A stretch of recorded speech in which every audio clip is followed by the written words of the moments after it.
they were, they already had a friendly relationship, and it Hmm. was during the time of his confrontation with the unconscious, and he started this correspondence as a Platonic dialogue, because Hans was an extroverted feeling type, and Jung being the introverted thinking type, he was trying to flesh his theory out, and his hypothesis was that they couldn't understand each other.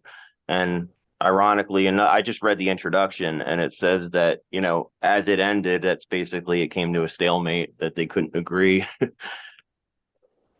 It's pretty interesting because I just got psychological types, so I wanted to pick that up along with it. That's interesting, Patrick, because I have a friend who is all facts and the feels are inside. And I'm more feels than the facts are inside. And it's interesting when we talk, there is zero projection. And if either tries any of that, we just kind of go, because you just know. I mean, it's such a dignity in the difference where we don't even agree to disagree because we can just understand together, but our perspective is going to be completely different. So it's interesting with the Hans Schmidt correspondence and Jung. They're such in opposition where if they can understand each other, there's no conflict. But that's a cool. I'm going to take a look at that. That's a great dialogue. I bet. Yeah, it was pretty, it's going to be a fun read, but that's something I've been trying to flesh out lately because I'm really in the dark about the Yeah, whole person, the typology thing. It's really difficult for me to understand. and it's interesting because I find then when I get into my areas of expertise, all of a sudden I become this all facts and almost zero feels. And whereas when we're normally just talking, it's navigating through fields. So the moving around between the different modes of the types, I find is it's probably just an adaptive mechanism, Mhm. but Hello, can you hear me it's now? interesting No. between primary and what then you can Yes. Yeah, and the work with. inferior function, how important the inferior function is. Hmm. I don't, that's what I have trouble differentiating because I'm very facts oriented when it comes to the outer world. So I guess that would be more of a sensate thing, but I tend to see the big picture in my head. So I really don't know what my type is, and that's what's been bugging me lately. So I figured what better way than to, you know, pick the book Well, up and it's and lately I've thought the inferior function is a little generalized, where in the Egyptian symbology, the number one has a quantity of three. So there's a generative, formative, all of me, trinity to every identity, and then Jung's imaginal I um, inside. I find my primary psychological function is probably where I'm operating from, and then my imaginal I takes the trinity grouping of the other three as the reception almost inside. So I'd be curious. I mean, it's something worth looking at in terms of your type. I don't like to pigeonhole myself, but it does give some credence to, oh, I don't need to agree. That really is not a priority. When someone else comes at it a different way, it's just simply their priority or their perspective. that is Okay. um, That took me a minute to figure out what my problem was because uh I was getting two sources of sound, and that got to be very objectionable. But now I'm okay. And so what I have to do is get my screen fixed. I don't know what happened since yesterday. I was talking to Colleen yesterday, who is very concerned about the election, as are many of us. And so um, we did a special 10-minute piece yesterday with her, and I haven't got the link for it yet, but I urge you to go ahead and listen to it. You can find it through the homepage of this YouTube channel. Okay, is everybody hearing me now? Okay. All right. Patrick, I heard almost nothing of what you said. I because I was hearing it twice, and it got to be very confusing. So I was fighting with my system, and I don't know how my system got messed up, but it certainly did. And I didn't do anything after my conversation with Colleen, where I also had no problems. So, oh my gosh. Anyway, here we go. So we are reading from Jung's Red Book for Our Time, Searching for Soul Under Postmodern Conditions, and it is edited by Mary Stein and Thomas Starst. And sadly, Thomas Arst died on Easter Sunday, 2020, from a heart attack. I think he had COVID, and that killed him. He was um, one of the first people to die in Germany from it, I think. And so I apologize for the fact that he's not here, but we're going to talk about Abraxas, continue on. All right, so I am on page 96 in the middle of the page. I wanted to back up a little bit and cover the previous paragraph. It is now evident that the essential foundation of Jung's science and psychological language reposed in his long concealed Liber Novus. A key revelation present within Liber Novus, and when we say Liber Novus, we mean the Red Book. So a key revelation within Liber Novus that later emerged as a core affirmation of his psychology and as a spiritual and archetypal declaration was the assertion of the presence within the human psyche of a central archetype, around which other archetypes constellate. He called this central principle or archetype the self. In Psychology and Alchemy, published in 1944 and based on lectures given in 1935, Jung stated, quote, I have found myself obliged to give this archetype the psychological name of the self, a term on the one hand, definite enough to convey the essence of human wholeness, and on the other hand, indefinite enough to express the indescribable and indeterminable nature of this wholeness. Hence, in its scientific usage, the term self refers neither to Christ nor to the Buddha, but to the totality of the figures that are its equivalent, and each of these figures is a symbol of the self. This mode of expression is an intellectual necessity in scientific psychology, and in no sense denotes a transcendental prejudice. On the contrary, this objective attitude enables one man to decide in favor of the determinate Christ, another in favor of the Buddha, and so on. Unquote. Comments on that?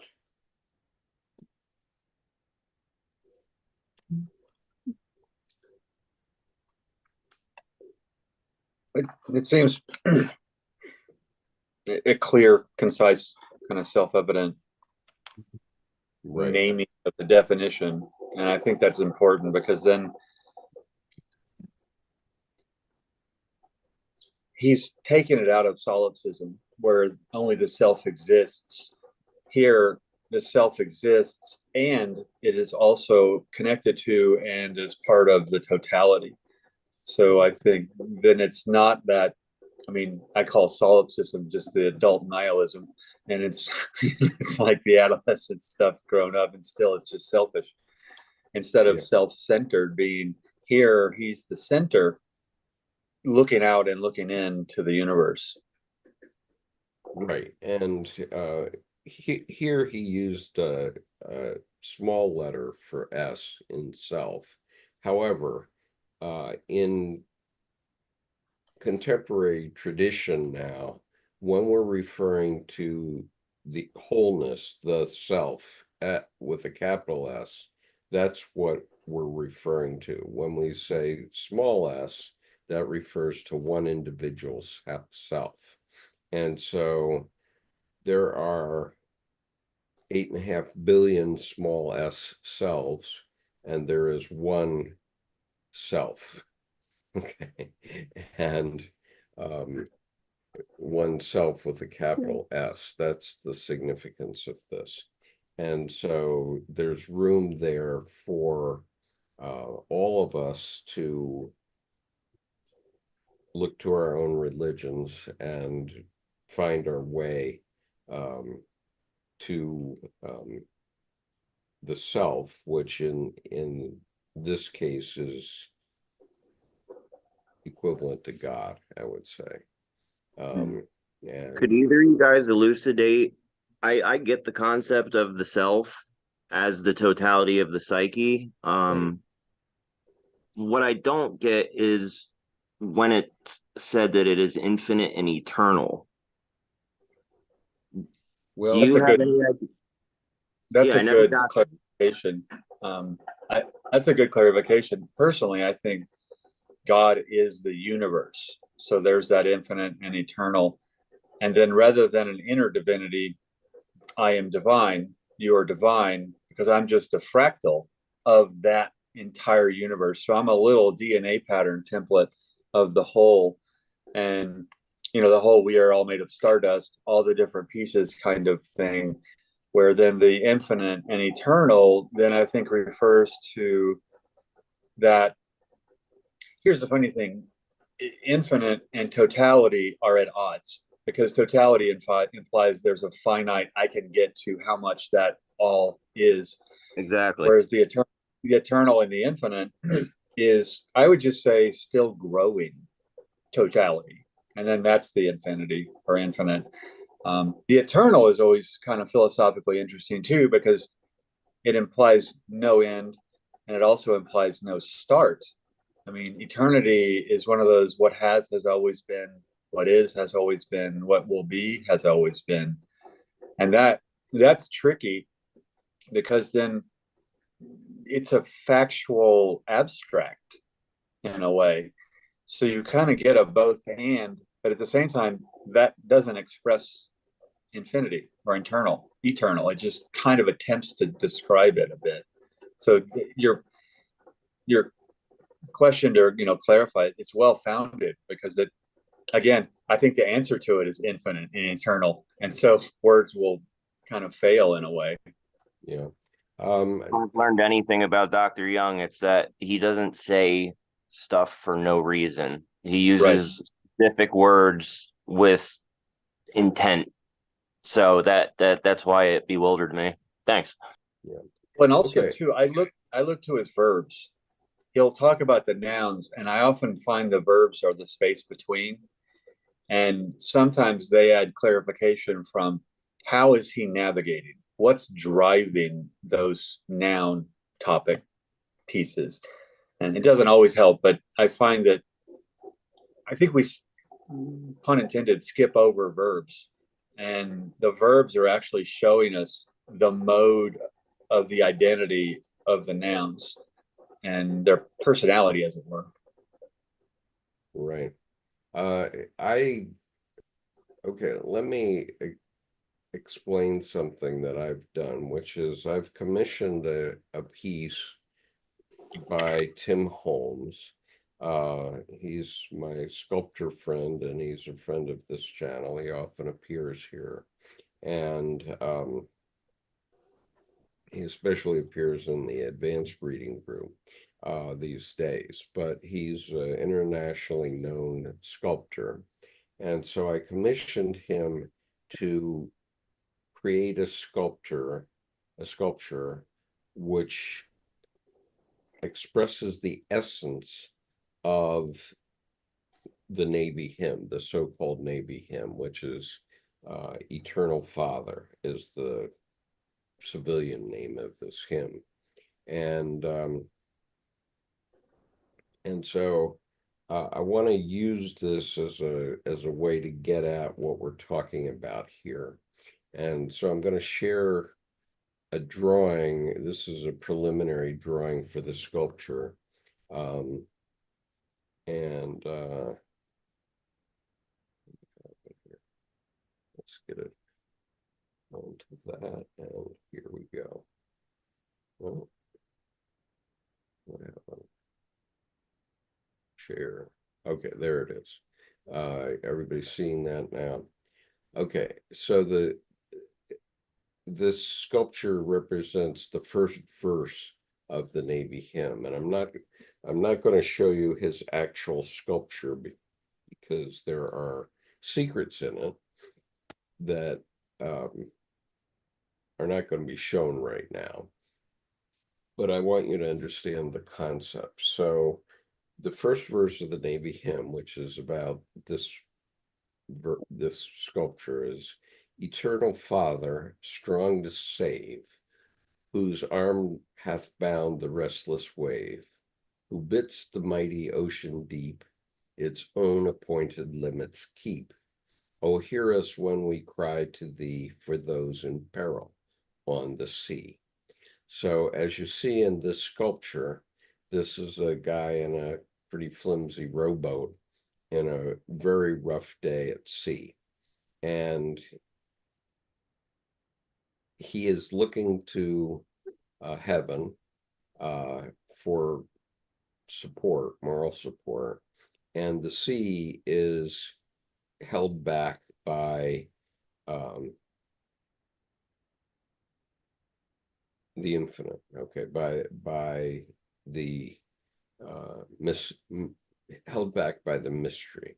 Okay, and so the point originally was we're all in peril on the sea. We're all in a sea and we're all in peril, but the sea has certain limits.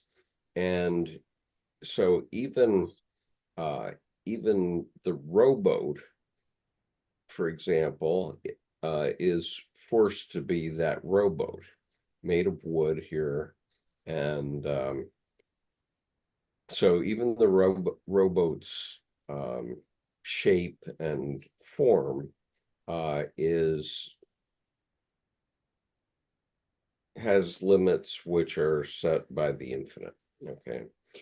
And indeed, everything is like that. So if I refer to this pen, for example, or to your computer screen, everything holds together by its own basic nature. And science doesn't have an answer for why that happens. They can say what happens.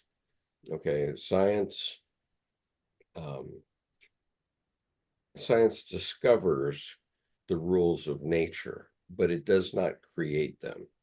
Okay, no scientist has ever created a phenomenon.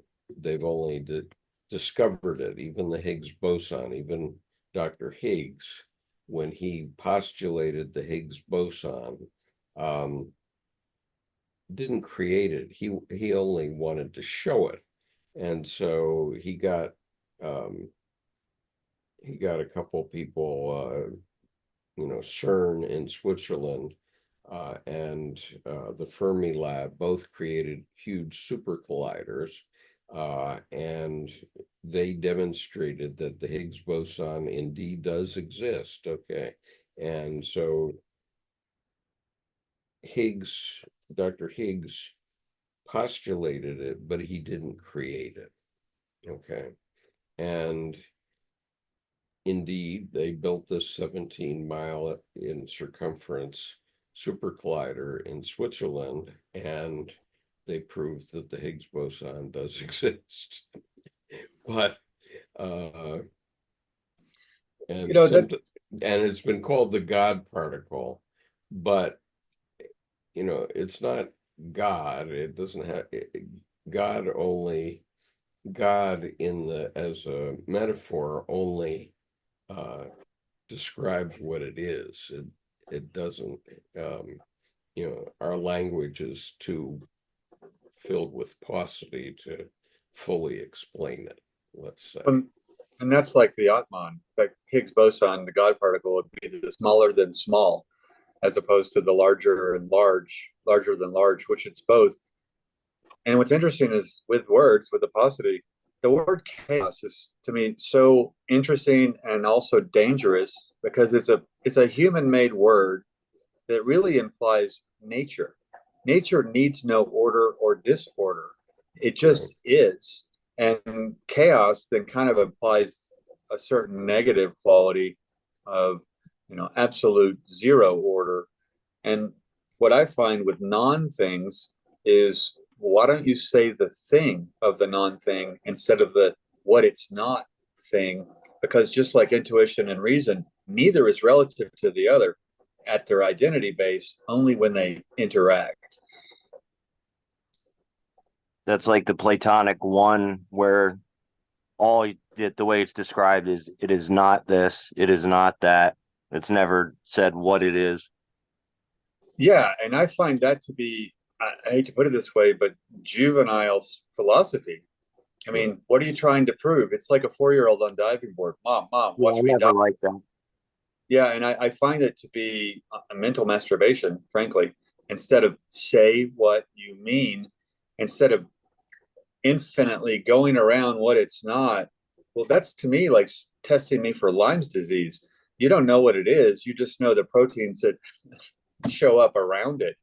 And it's interesting to me that the non-thing is not the thing because you haven't gotten into the identity. It's just sitting there. I always think it's sitting there laughing at us that, well, you haven't described me yet, so I'm not going to chime in.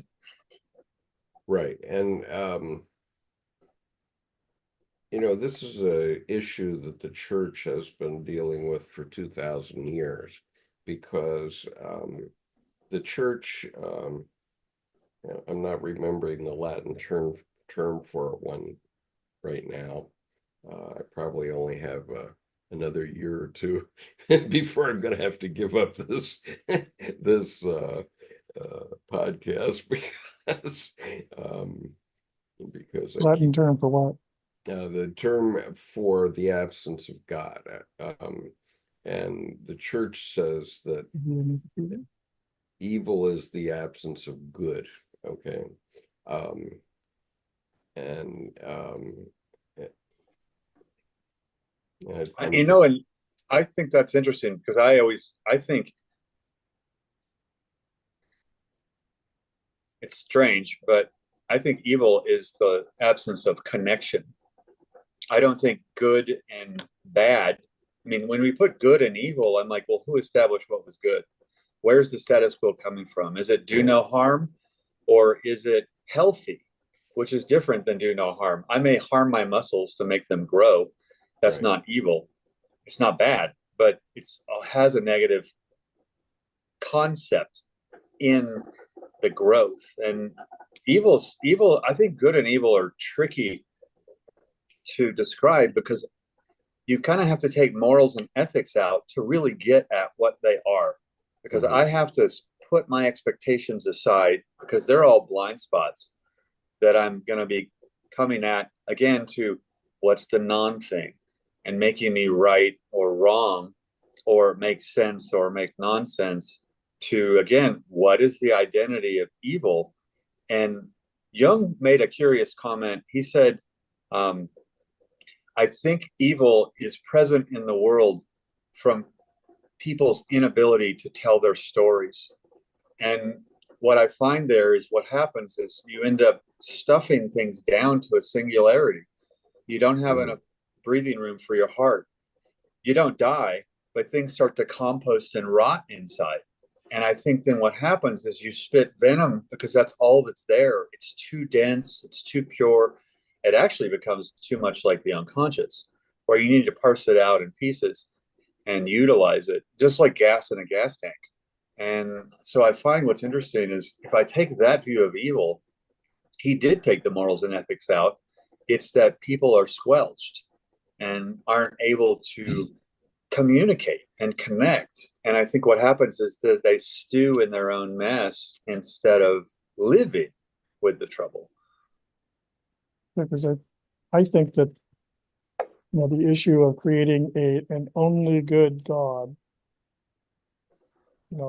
projects this huge shadow, which necessitates a Satan. Hmm. Right. And Satan is the opposite of everything that's corporeal.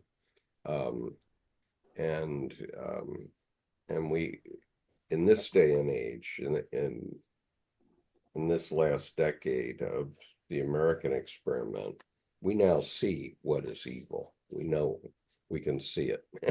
We know it when we see it. Now, Richard Well, says, there's that also that whole, stripping the Rust Belt down for decades. yeah, And so what happens is they're not able to tell their stories. So yeah, now it comes out in force, and it's mean and it's hostile, and for good reason. yeah. And unfortunately, many of the people in the Rust Belt don't understand that it's the very people that they're supporting who caused the Rust Belt in the first place. It's really terrible in that way. And so here's a couple comments from YouTube. Henry Wolf says, doesn't Jung oppose Jesus and Satan? And I think, yeah, sort of, but it's really Jesus and the shadow, I think, rather than Satan, because when you talk about Satan, you're talking about some sort of being, but it's really, um, you know, it's really non-being, right? And it it gets turned into the power devil by mankind. We see evil in the form of, let's say, the church uh, doing a lot of evil things to get to where it is. If you just the Vatican is a very good example where um, that is a perfect example of um, putting everything into beauty. So everything has gone into creating the Vatican, from the Sistine Chapel um, to the dome to everything else. But at what cost? I mean, the church gained power. The church gained power by burning anybody at the stake who failed to agree with them.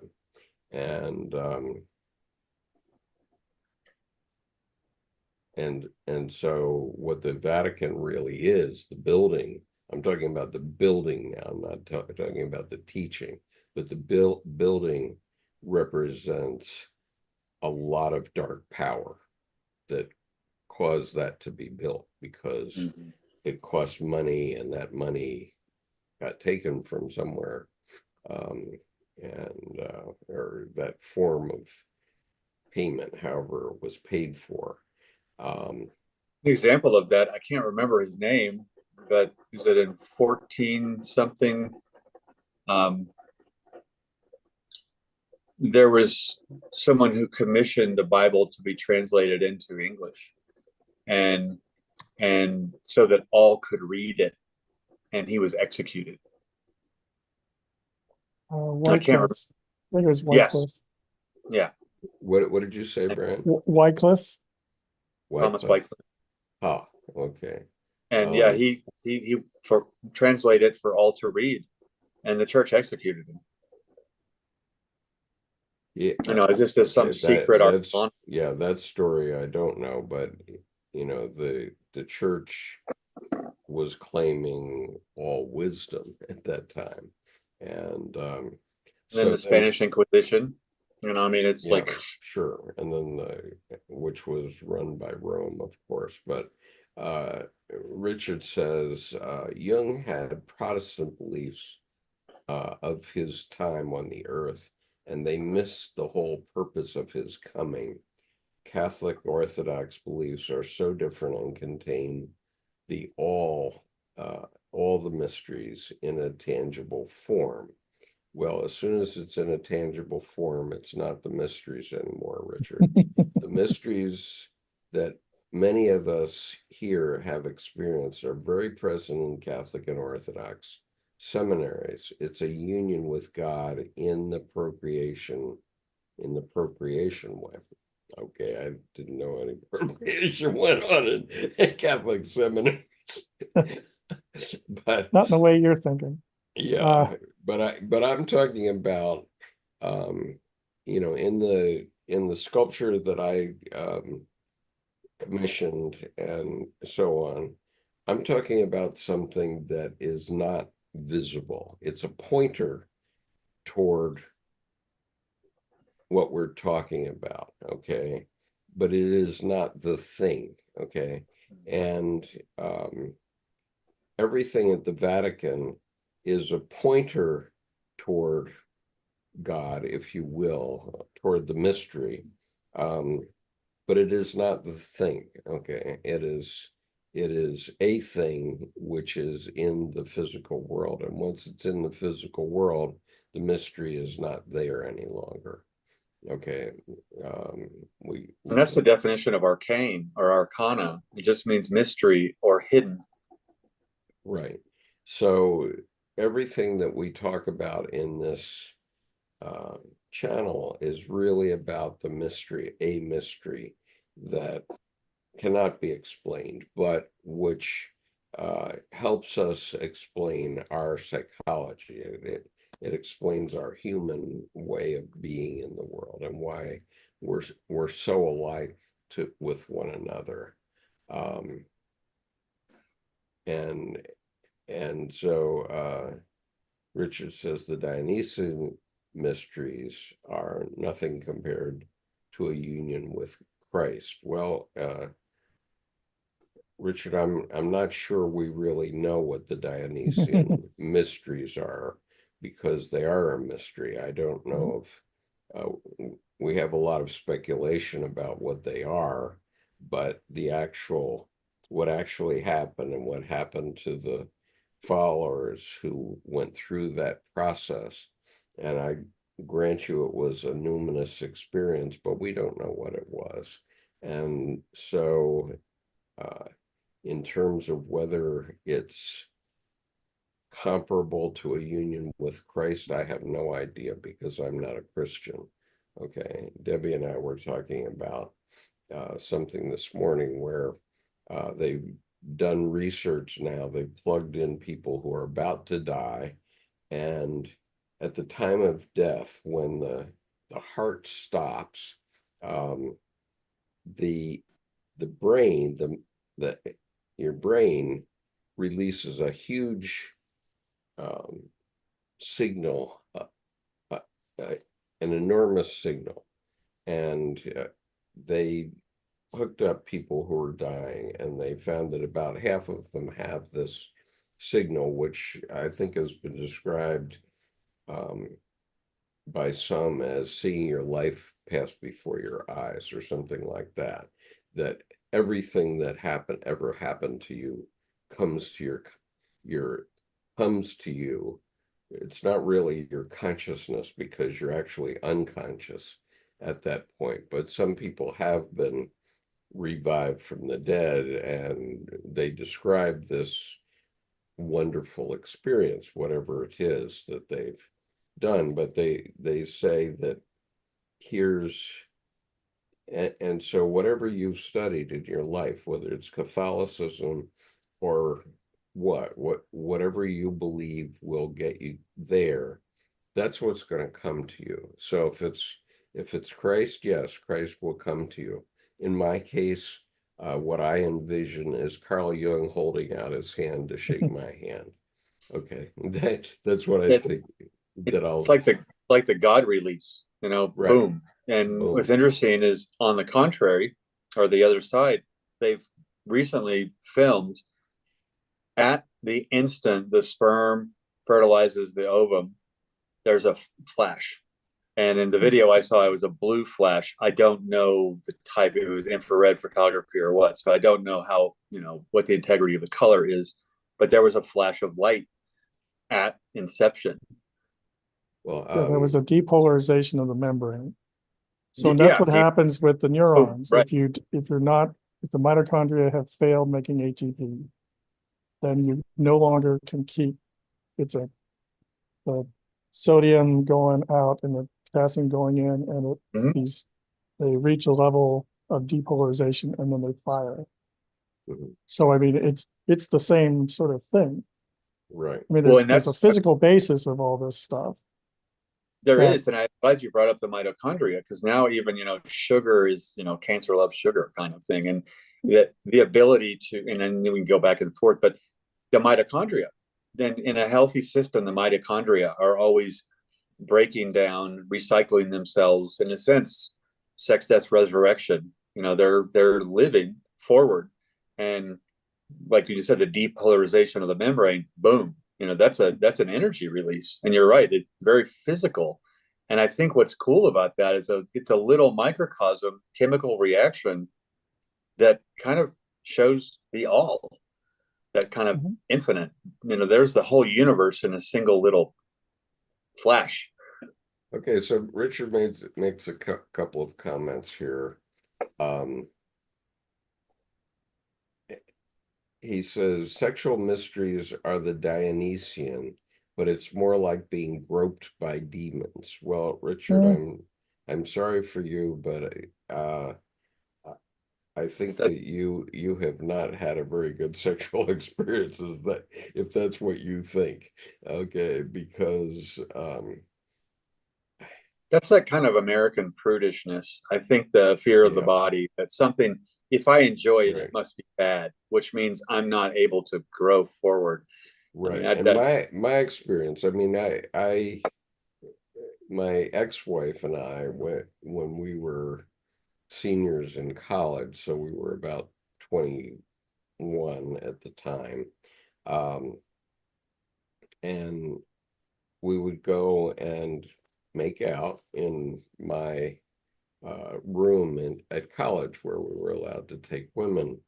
And and I had a single room, so it was ideal, right? And we never had physical sex per se, but we had this loving session of kissing and so forth.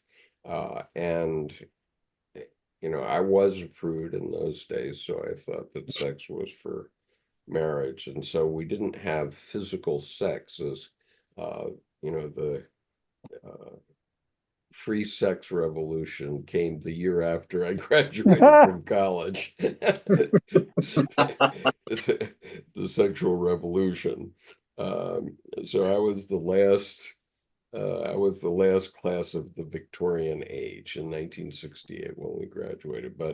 Um, but my experience during those times was that we would reach a state, or I would reach a state. I can't speak for her, but I would reach a state where I felt that I was in an operating room and the light was so bright that I had to keep my eyes shut because um, this huge bright light was coming upon me in the room. And of course, the room would be pitch dark, but that's my experience, is that it was light. So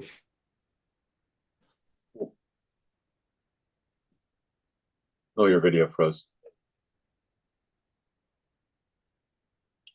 You've gotten too bright.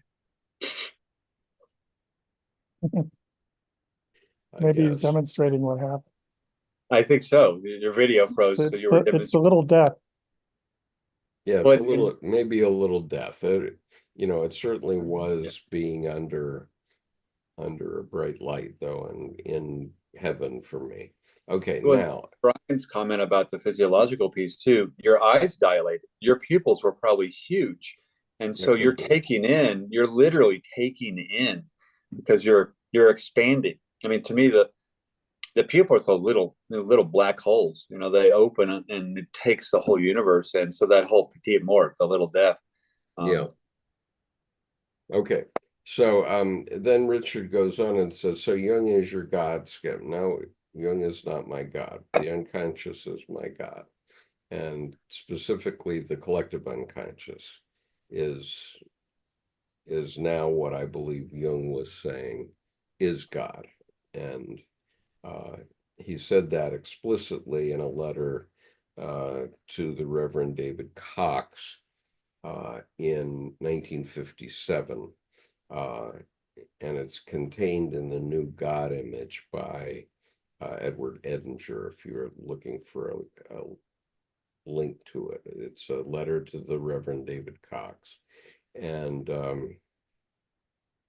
let's see, Richard says Dionysian mysteries are also called the work of the Nicolaitans in the Book of Revelations. They are the thing that Christ hates. Okay, Richard, I'm not going any further with that because I want to get through this book. Skip, it's funny you mentioned Edinger because I like how he frames any religion, whether it's a Dionysian cult or Christianity or Islam, as a container for the self. It's a mediator, Exactly. which you don't know. It is the self, and the self is unconscious, and there's myself, and then the collective unconscious, which is the collective, and the collective is as large as all living beings, ultimately. I mean, but certainly as large as the people in your community, which, you can see it very clearly if you're in the Boy Scouts, let's say, or in Kiwanis, and everybody connects unconsciously.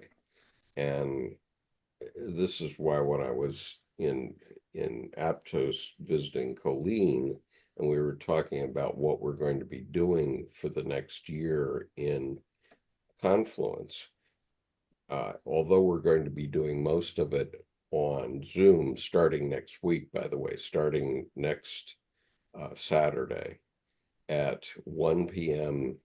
Eastern Time, 10 a.m.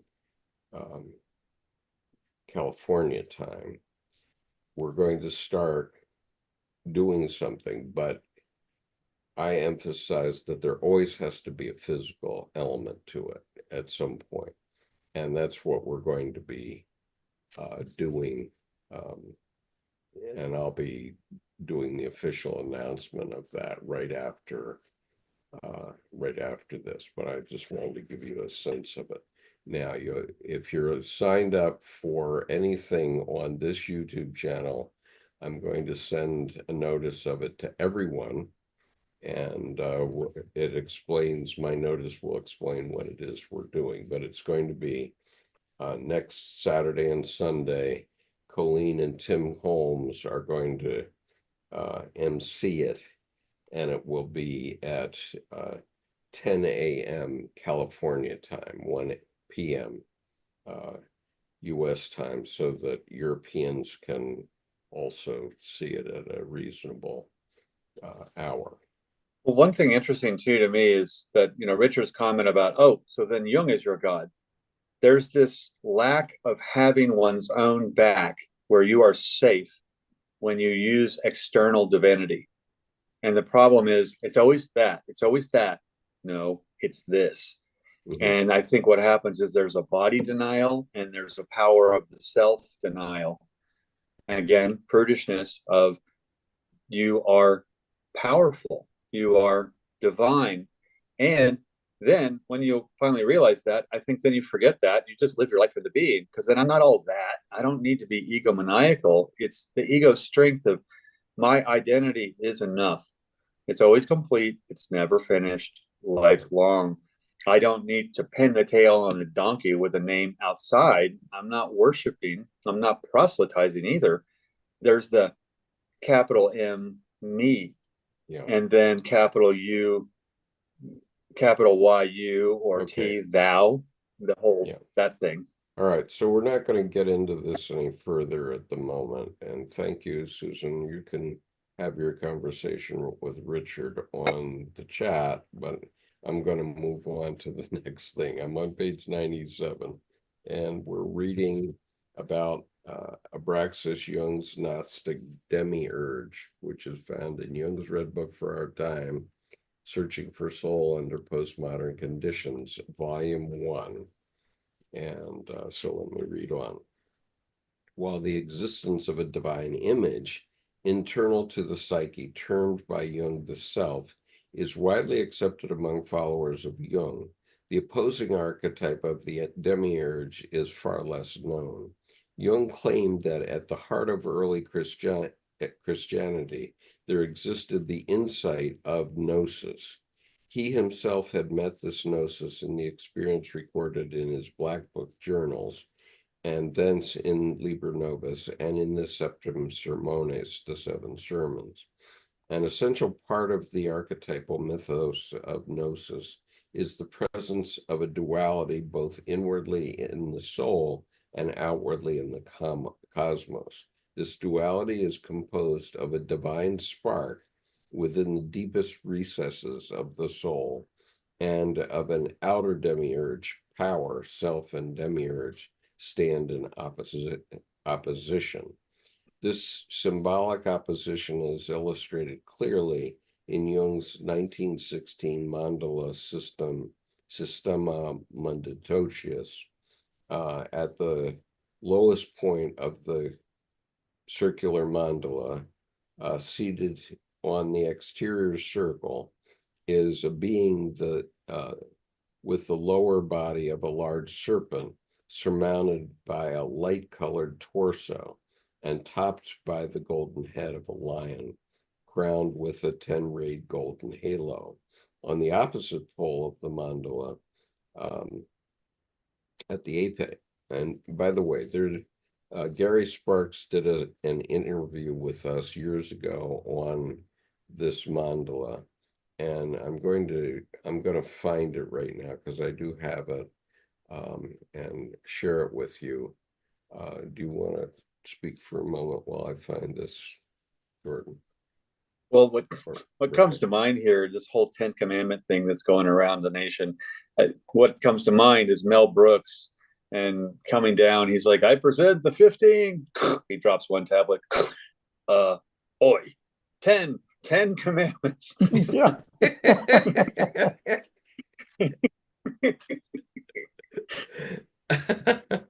So I saw that yesterday. It was just, it came through my feed somewhere, and it's like, he's coming down with the 3 tablets, and I'm like looking, I forgot it from years ago, but I present the 15. Oi, 10 Commandments. Oh, that's funny.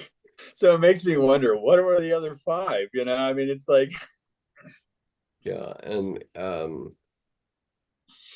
once, let's see,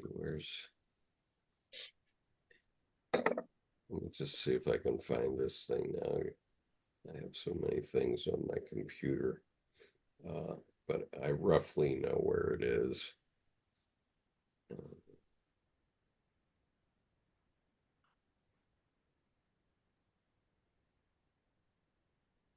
It's not in this heap. Let me look for one thing else, which is Sparks. I remember that. That was 3, 4, 4.5 years ago ish. Yeah, it was. I think it was back. fall, like October-ish of 2020, maybe. Yeah, I think it was before the oh gosh, all right. Systema Munditotius.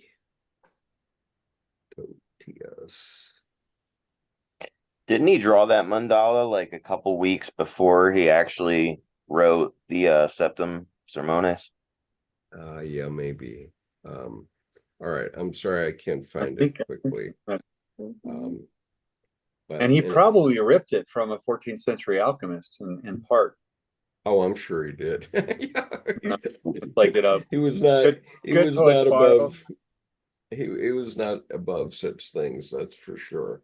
Okay. it's like the whole TSL, good poets borrow and great poets steal. All right. So I've digressed too much. Let's go back to read about it. Okay. The Systema Mundatotius is further populated by images of archetypal beings that arrange themselves in pairs of opposites on the poles of the mandala. This includes Deus Sol, God the Sun, Deus Luna, Satanus, God the Moon, Satan. We also find paired a winged rodent identified as Scientia, science, and a winged worm named Ars, art. Despite the abundance of these symbolic images, many of which later appear as figures in the text of the Septem Sermones, the two principal focal points of the diagram are clearly Abraxas and Phanes. A picture compensates for many words, and Jung's images were here illuminate the nature of the role of the archetype depicted, particularly of the primordial Demiurge, Abraxas, and of Phanes.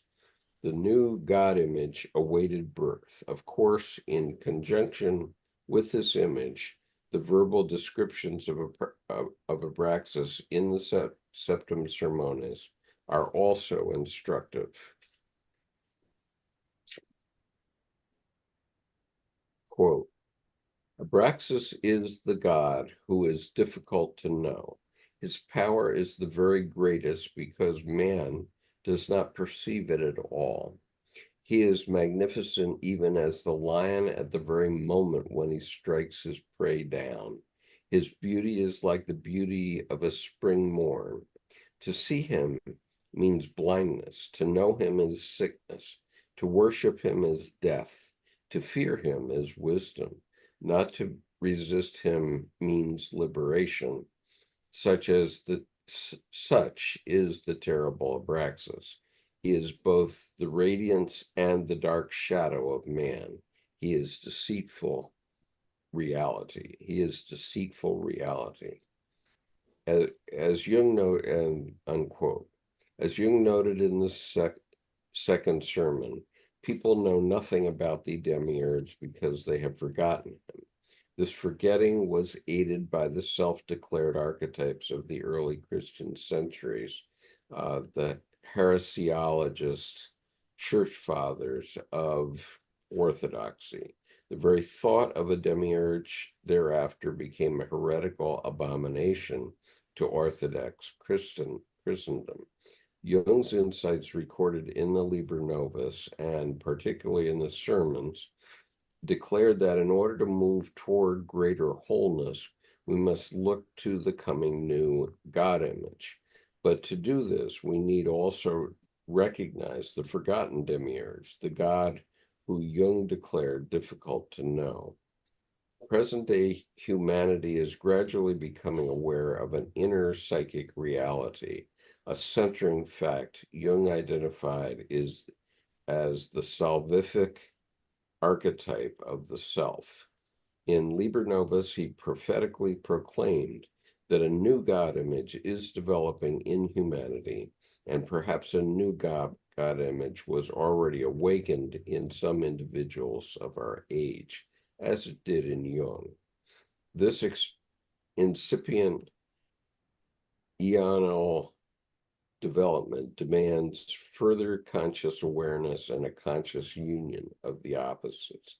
Using the language of Liber Novus and the Systema Mundatotius, we might proclaim that Phanes is now stirring and is about to break out of the egg. For this to happen, however, human beings must also consciously recognize the reality of his opposite entity, the demiurge Abraxas. Western culture has suffered too long for a ruinous one-sidedness. A powerful element in this one-sided perspective is a militant unwillingness to acknowledge the effective reality of the demiurge. This singular symbolic insight The ancient Gnostics noted how the human spirit is confined on earth by a prison constructed of perplexing opposites. The Demiurge reality has placed us behind these prison bars, which alternatingly assume form in the inexorable struggle of light and dark, good and evil, of wise and unwise components. Denying the reality of this fact merely continues our confinement. Our extroverted immersion in the world, both in its natural and cultural aspects, perpetuates servitude to the forgotten Abraxas. His fiery, mesmerizing, and infinitely creative powers enthrall us. We worship the terrible Abraxas in the baleful political ideologies of our epoch. Ever increasingly, he holds us captive in the magically scintillating web of modern technology. Only an increase of psychological awareness leading to the individuation of our psyches offers a path to liberation from the domination of the internal complexes and external fascinations that are the essence of Abraxas. It is incumbent upon us to accept the reality of this archetypal force. For in the words of the sermons, quote, to worship him is death, to fear him is wisdom. Not to resist him means liberation, unquote. The time has come when we must incorporate Jung's epical insights into our lives. The teachings of Liber Novus must be met as a form of spiritual discipline. A few months before his death in 1961, Jung wrote to an acquaintance, quote, I was unable to make people see what I am after. I am practically alone. There are few who understand this and that, but almost nobody sees the whole.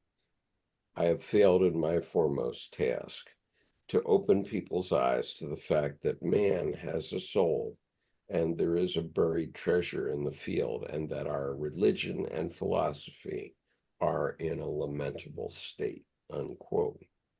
Today, after the publication of his monumental spiritual classic, Liber Novus, we may be able to finally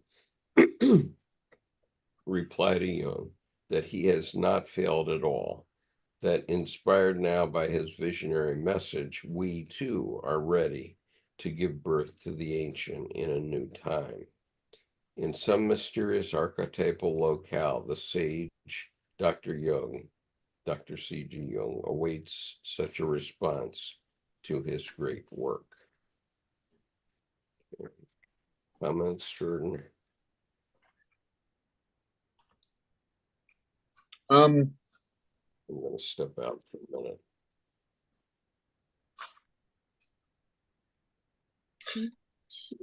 I think it's interesting because it feels like he never had someone else with dignity and difference come to him and connect and communicate their experience as intensely as he had his. And in the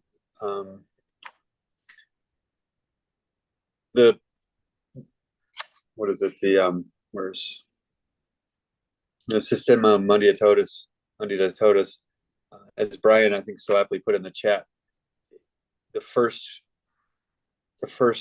drawing or painting of it in 1916, kind of completely unconsciously. And I would say, you know, he's so steeped in alchemy, he probably had so much of a facility that I'm kind of curious. It makes me want to go back and look at the 14th century diagrams to see when he did that, most likely unconsciously. I'd say yes. How similar, and also where did he subtly modify it in nuanced ways? And because he had such a scholarship that he could go back and know history, but then repeat it with subtlety and nuance that changed the whole of it. I mean, Brian, can you speak to that a little bit? Sorry, I stepped out because I'm an old man. That's why I stepped out a second ago too. So you put the diagram of the Mundia Totus in the chat that probably came about completely unconsciously, yet he so had scholarship in 14th century, etc., alchemists, that he probably did it unconsciously and maybe even modified in subtle and nuanced ways what he remembered, unconsciously. And I'm curious, just speaking to that, where the first diagram came unconsciously, and you mentioned, I think Pullman's, the dark matter, talking about the material. Could you speak to the Mundia Totus from what you put in the chat? Yeah, I guess I was kind of speaking, we were talking, in the chat on YouTube a little bit about, these other systems and these sort of, what would you call them? Not a cult, what's the more mystical systems that are a little deeper than the average bear within Christianity. And, kind of getting wrapped around the axle about, Jesus versus sex versus, all this stuff, and it's probably and both. And we talked about it in answer to Job and all, these things that people have this experience of saying that God that I'm being offered is not good enough. So I think we all walk around with that divine spark, that gnosis, that connection to das Selbst, the self. And that's I think that's the impetus that I think some of us know that we've had this experience and can point to it. This is the Systema Munditotius, which we were talking about briefly, and thank you, Brian, for finding this out on the internet. Pardon? I was wondering if you could grab it and make it larger. No, I'm not able to because it's on somebody else's website. But I can on mine, but you can kind of see the worm creature in the bottom. Yeah, three-quarters of it. The right quarter is cut off on the screen. Oh, I think it's fine. And it means a cleaner system. System Munditotius. A cleaner system. Yeah. So I think he was struggling with what is going on in my head and put it down on paper. Yeah. Okay, I'm not able to grab it right now. Well, for those playing at home, you might be able to. I don't know. Yeah. Okay, so I can put it in the YouTube chat for folks so that people can see what it is we're talking about.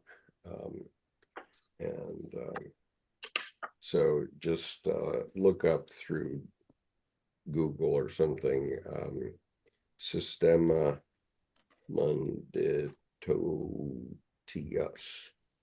and look for an interview with Gary Sparks, which, if you're on my YouTube channel on the homepage, you can, in the search, you can put that Gary's name into the search, and it will give you that interview.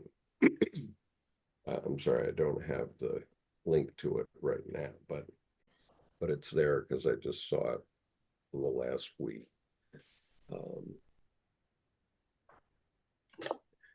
So in the Gnostic systems, it becomes apparent that the Demiurge's oppression and the system of oppression actually is deleterious to the soul and the spirit.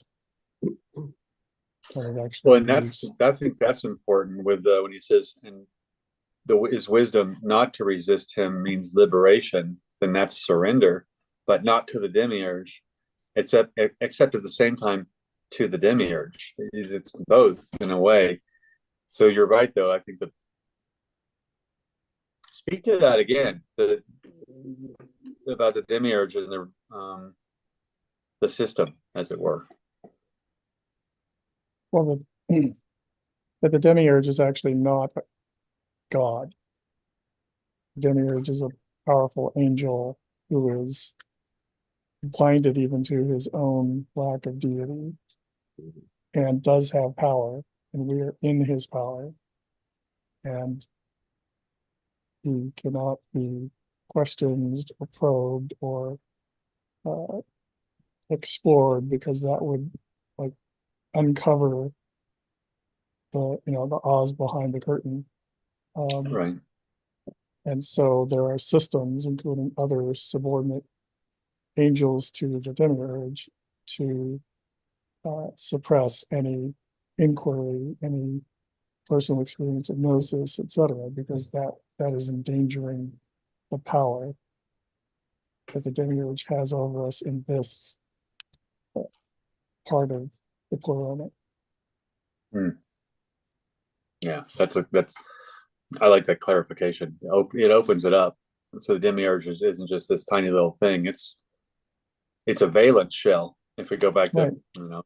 Physical, it's a valence shell in before the bit larger. I like going to that. I'm glad you brought up the mitochondria and the that's when the membrane is depolarized. Boom. I mean, there's a whole little Big Bang there. I like when physical, I like it when the etiology goes to the physical, because it doesn't dismiss the spiritual and the soulful. I think it actually contains it in a way that you get these little bitty chunks that are digestible, and you can see the large through this small, instead of defining it, experiencing it. Right. And the mitochondria are bacteria. And billions of years ago, cells that were going to become us engulfed them, didn't digest them, and then enslaved them. And enslaved, yeah, which is such an interesting way to put it. And I love that, because then I think, well, but I don't want to liberate my mitochondria. I kind of want to keep them around. And yeah, that's the problem of yeah, settler colonialism. yeah, no, it's mitochondrial. Got no beef with me from that. Right, because mitochondria aren't able to exist on their own anymore. Their ability to be self-sufficient has evolved away. And also, we would not be able to, based on just like glycolytic fermentation, we would not be able to create enough energy to have brains. So Well, their that brings, enslavement is requisite for us to think and have consciousness. well, and it reminds me then of the ketogenic state, where if I don't need so much vitamin C if I have plenty of protein. Vitamin C is there if I have too many carbs, but glucose and vitamin C compete for the same receptor. But if I don't need so much, I don't sugar spike at all. And it's interesting, because then, a grain-based diet is how to fatten pigs and cattle. And also traditionally, it's a slave diet to keep them complicit and brain fogged. So it kind of makes me wonder if the nucleus of the cell instructs the cell only to nourish them just enough. Yeah, I mean, because we skim the profits. Yeah. They spill out extra ATP and we steal it. Mm-hmm. So, and that's called life, but then I can't go and apply it to make, human slavery good, but it is an outward expression of the same thing going on, but, biologically. Okay. I want to go back to the very beginning of the Red Book for a moment, to the second paragraph in the very first chapter. It's actually the prelude to the whole Red Book, because here Jung really expresses some of the things that he was about. And so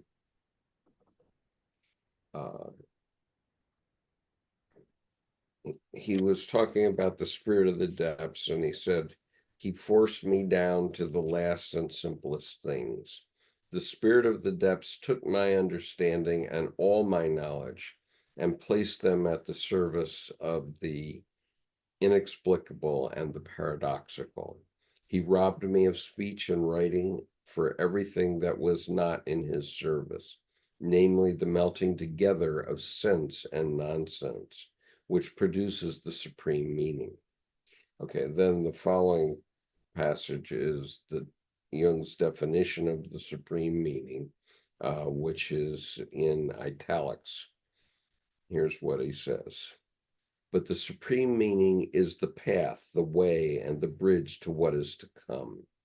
What is the God yet to come? It is not the coming God himself, but his image, which appears in the supreme meaning. God is an image, and those who worship him must worship him in the image of the supreme meaning. The supreme meaning is the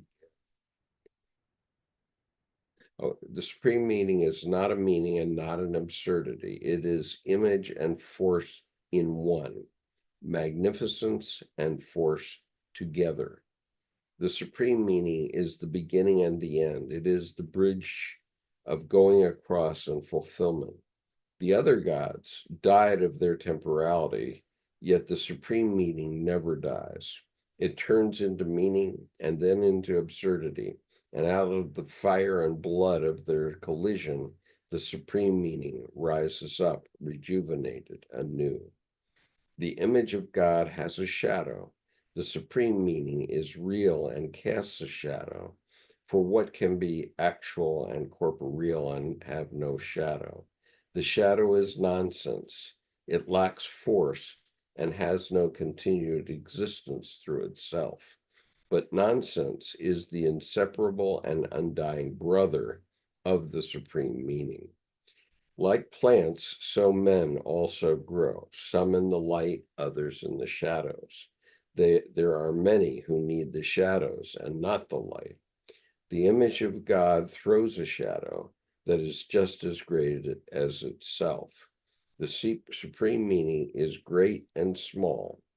It is as wide as the space of the starry heaven and as narrow as the cell of the living body.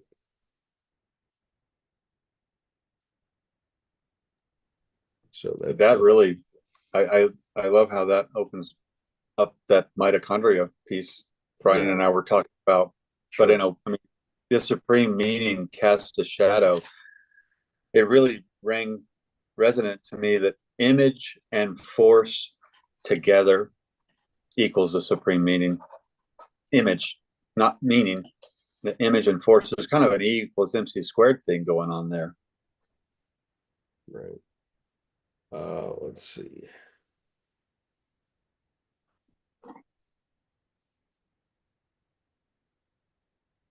Christopher Raymond says, grains have been with us for no more than 15,000 years, about when modern civilization began.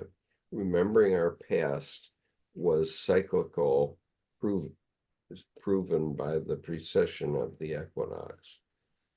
And Richard says, the true mystery is ironically simple, and some of them unknowingly, and these are the poor souls who get the label of schizophrenic. Okay, I'm not buying into that definition of schizophrenia. Well, there's a psychiatrist at Harvard now who has put several, I think 10 or 12 of her long-term schizophrenic patients on the carnivore diet. She had a hypothesis that schizophrenia wasn't a disease, it was a brain fog, a complex calculus of a brain fog. And within 3 weeks, they were interacting. And it's interesting, it was nourishment and health got them off of processed carbs, refined sugars, and they began to I mean, 3 weeks is immediate, and that she's I'm trying to think her name. It's Dr. Georgia. It's like Georgia Eichel. I can't. I'll have to figure out her name. But she is pioneering this research that a lot of these psychological pieces, even autism, are a deficiency from a nutrient standpoint, and even our jaw. How a jaw is developed from. You don't see a cave painting when someone's spearing a salad.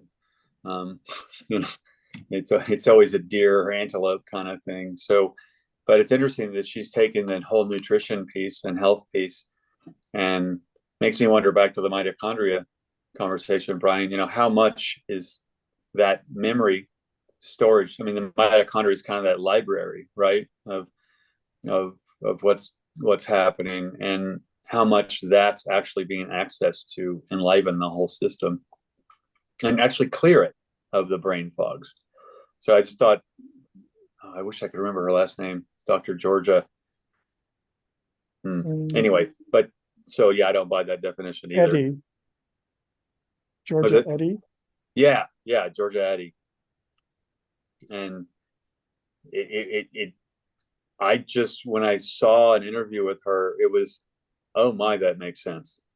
And it wasn't psychobabble and it wasn't science babble. It was, no, this is just what's going on. And it made so much more sense to me, because I find that, the body will heal itself given the right parameters of nutrition and environment. And I find that she kind of found the missing link. There's like a whole keystone piece, I think, in her work.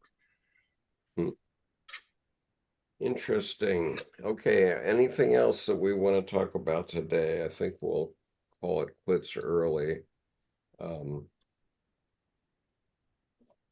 one scientific note. So mitochondria can run on fat. That's what your heart runs on. Your brain runs on glucose. It's just what comes at the mitochondria from the cell type it's in. It can run off of protein that gets broken down into acetyl coenzyme A. So it's a final common pathway. So the enslavement of mitochondria doesn't need to have grain-based agriculture Right. to function, but that's really the only way to get enough calories per small area of land to grow civilizations on. Right, and it's interesting Otherwise, to me, we're spread over as hunter-gatherers over large areas. over large areas, and in that sense, we're made to go days without food. I mean, there's an intermittent fasting piece where, until I catch another, we're not eating again. And the brain is 80%, was it 75% cholesterol? I mean, we need, and I read something last week that, the whole LDL and all the good cholesterol and bad cholesterol, people saying, well, but look at all the cholesterol present in the heart in the autopsy of someone who died from a heart attack. And someone made a wonderful point that said, yeah, that's like blaming the firefighters for the fire. They're coming there, the cholesterol's, marching in to stop the inflammation, to try to preclude the heart attack, not cause it. And I thought, I don't know if that's true from your perspective medically, but it was quite interesting that how many things we've been told just aren't true. Yeah. Okay, I'm sorry to be so yawny. I woke up at 5 o'clock this morning for some god awful reason. I don't know. The Demiurge reason. Yeah, I was burning the candle at both ends yesterday, and I have to do it again today. And I just want to bring to everybody's attention this conversation I had with Colleen Kibert yesterday, where she was talking about what would Jung say about what's happening now. And interestingly, she brought up Wotan. Wotan is the German name for Odin. Mm. And so her cut on this is very interesting because she is a Jungian specialist. Besides being a phenomenal artist, she's got a master's degree in psychology with a Jung emphasis, and she brings up Wotan, which is the name of a essay that Jung wrote in 1936. It's contained in volume 10 of the collected works, which is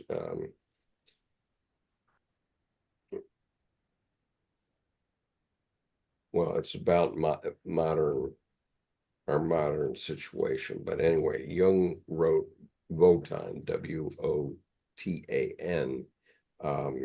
in 1936, and Colleen, I haven't read that essay in years now, but I'm going to go back and look at it because Colleen believes that this current situation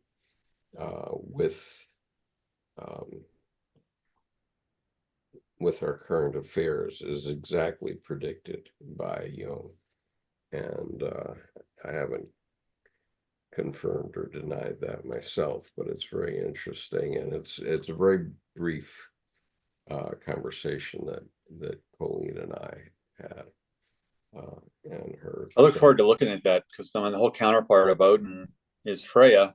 I mean, they are both and the same, but I look forward to looking at in terms of current events, see what kind of overlay there is.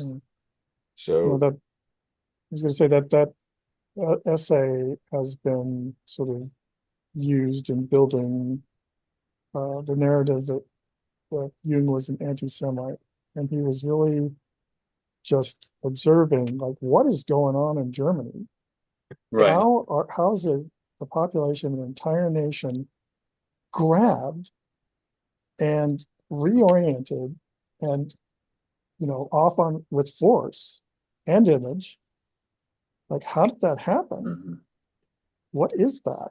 And the fact that he was using Teutonic mythology, and retrospectively it's like, oh, you're saying that you're for what happened. I think he was really saying, what, how can you explain the power and the rapidity of going from Weimar Republic, like destitute, fragmented society, to a cohering, almost monad. So anyway, it's how a do you good explain article. Trump? It's an interesting article to look at right now, and it's as a preliminary, you might want to look at Colleen's conversation with me from yesterday. I did put her commentary, which was what led to this, on the screen, so you can actually read what she says and decide for yourself what it means. But and Brian, I think that's great about it. It's just an observation he's making, and don't kill the messenger. And was it Oscar Wilde said, if you tell the truth, make sure you make them laugh, otherwise they will kill you. So Jesus as case in point. Exactly. So Richard Casper asks, does Buddhism have many or any martyrs? Well,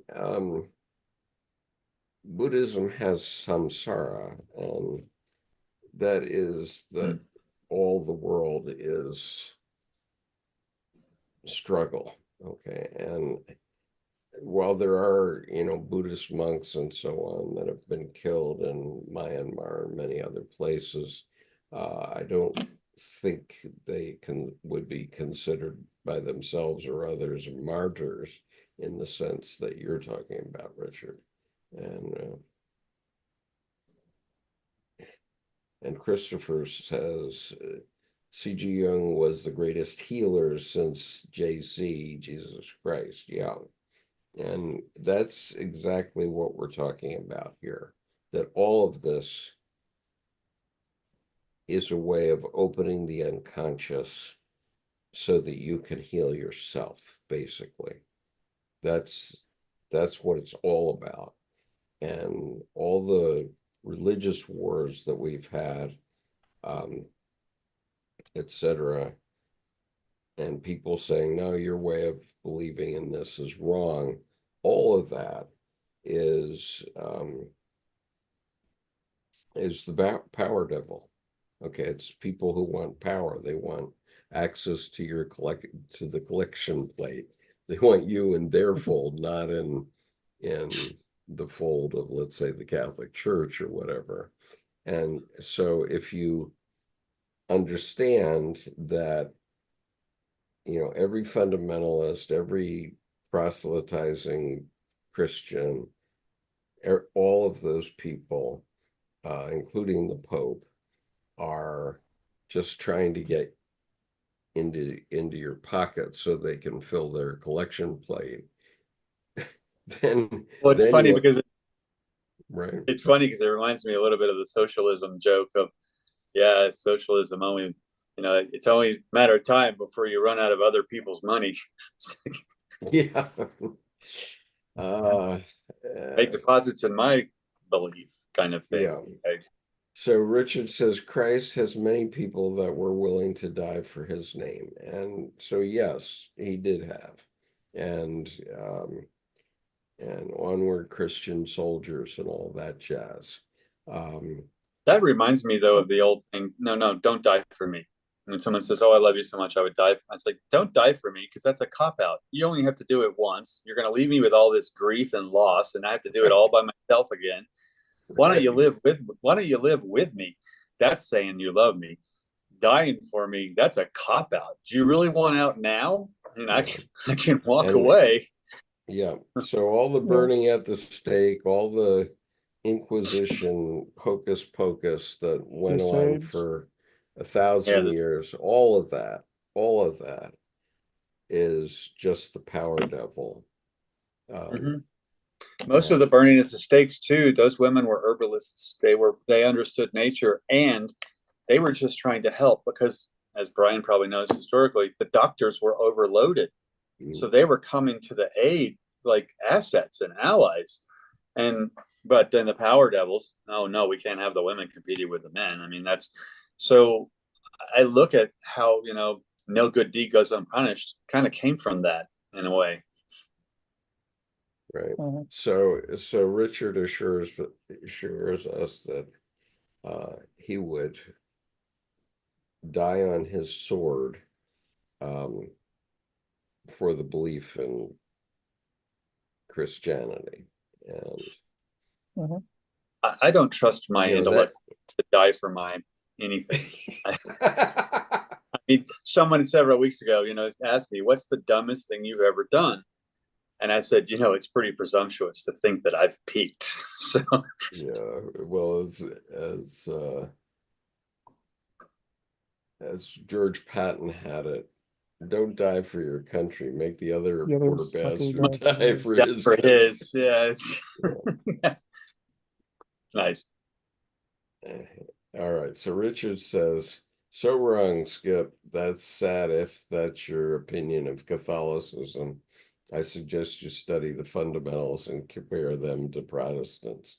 And Richard, I have absolutely zero interest in doing that study because my spiritual practice has gone way beyond where I was with Christianity. I understand that you are completely sold on the Christian approach, and that's fine. I say that's fine for everyone's approach. it does work. It has worked. But when you're saying that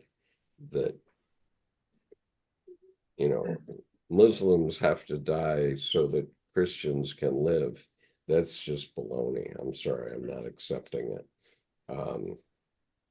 And I think too, that's the either or thinking, external divinity and also external evil. That's avoidance of the intensely bad stuff in you also.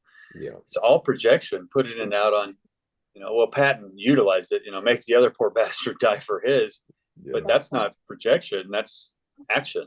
So, I mean, you get the whole conflict in either or. To me, rather than or, it's both and. Don't choose, live. Yeah. And, I at one time wrote a checkup to and including my life when I joined the Marine Corps.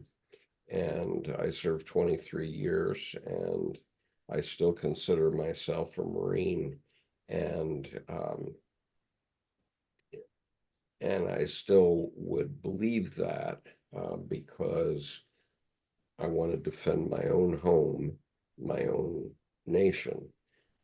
But let's just defend our homes, defend our nations, and not kill people because they think something different than what you think. That's a big job. Okay, that's a really big job. I mean, even among Americans, if you try to kill people for that reason, good Lord, nuts. So there are things to die for, and I think of Don Juan DeMarco in the movie by the same name, who says there are 4 things to die for, and in the end, they all come down to love. What there are the 4 questions, and they're the only ones that count. And the first question is, what is worth dying for? What is worth living for? And I forget the other 2, but look up Don Juan DeMarco on Google, and you'll find these 4 things. I keep looking it up, and I keep forgetting what they all are, but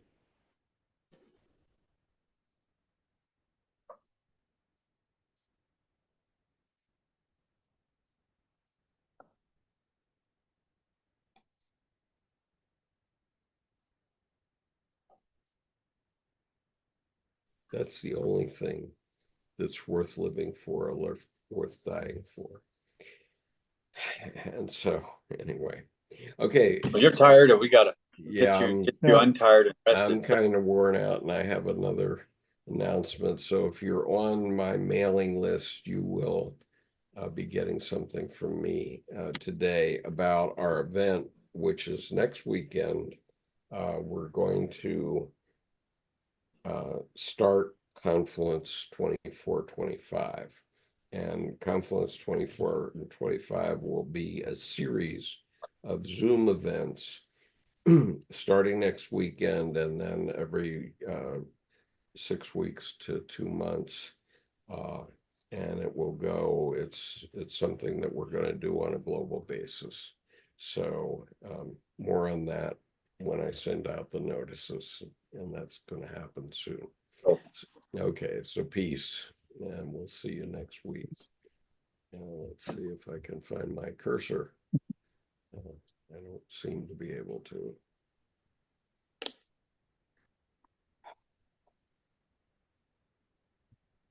Thanks, guys. Have a good one. Okay, You too, Patrick. Take care. Nice to have you here. Nice to see you. Okay, what happened to my cursor?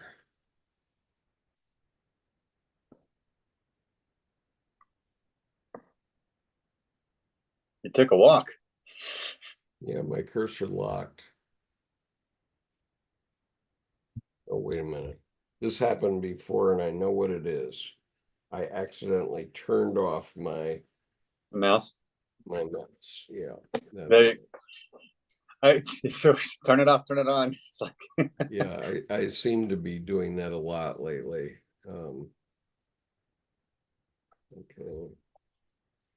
Come on.